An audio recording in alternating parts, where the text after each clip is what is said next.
Welcome to life after my stroke. I'm going to complain a little bit tonight. I hope that's okay. But I want to point something out to you that made my mom angry. And when you anger my mom, I guess I get angry too. I wasn't upset about it really. I was aware of it, but I wasn't upset about it. But she's pointed it out to me, and it's been kind of on my mind lately. I made a post about it in the Young Stroke Survivors Facebook page just a few minutes ago, but I thought I'd do a video as well. If you were one of my friends, I got a lot of friends, but if you were one of my friends and I told you and everybody else that I knew as often as I could, look, if you come to my house and you pull on my dog's tail, he's going to bite you. That's just what's going to happen. And I told everyone in the neighborhood that. And I put an article in the newspaper saying, hey, look, if you ever come to my house, you pull on my dog's tail, he's going to bite you.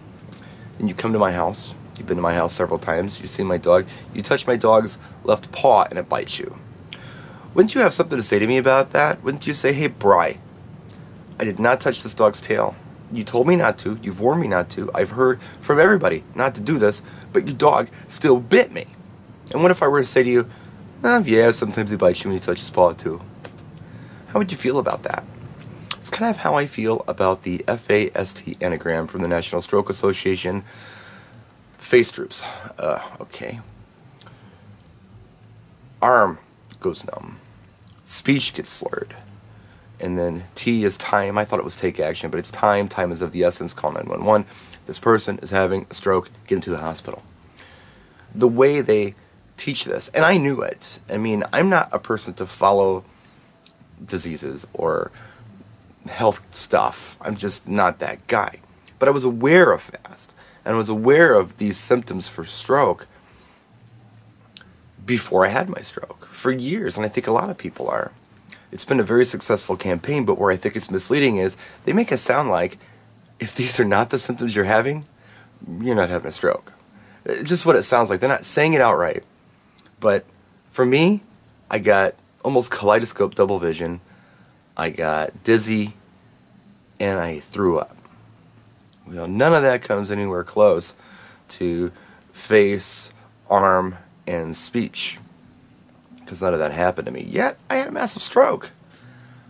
So, I just think the campaign's a bit misleading. I think if they were to change that verbiage a little bit and tell people, look, this is a very typical sign of stroke. However, there are others. Go to our website to learn more. They don't do that. They just talk about that fast. That's what everybody knows. So they're not aware of these other things that can happen to people. If I were aware of this, I wouldn't have waited 7 hours for someone in my family to call an ambulance to take me to the hospital because I woke up with paralysis. I didn't go to bed with paralysis, but I woke up with it. And there was nothing that had anything to do with FAST that happened to me before that. So, yeah, I'm just saying, a bit of misinformation there. And is there something we can do to inform people? I mean, I can do my videos, but how many people watch these things? Okay, fine, I have a lot of hits, but not nearly enough for, like, a mass public awareness. It just seems misleading. I know they mean well, and I'm sure that this has reached out to a lot of people, it saved a lot of people's lives, but there's more to it. There's definitely more to it. This is not the only symptom of stroke. People need to be aware of this. Somehow. Rant over. We'll see you next time. Hang in there.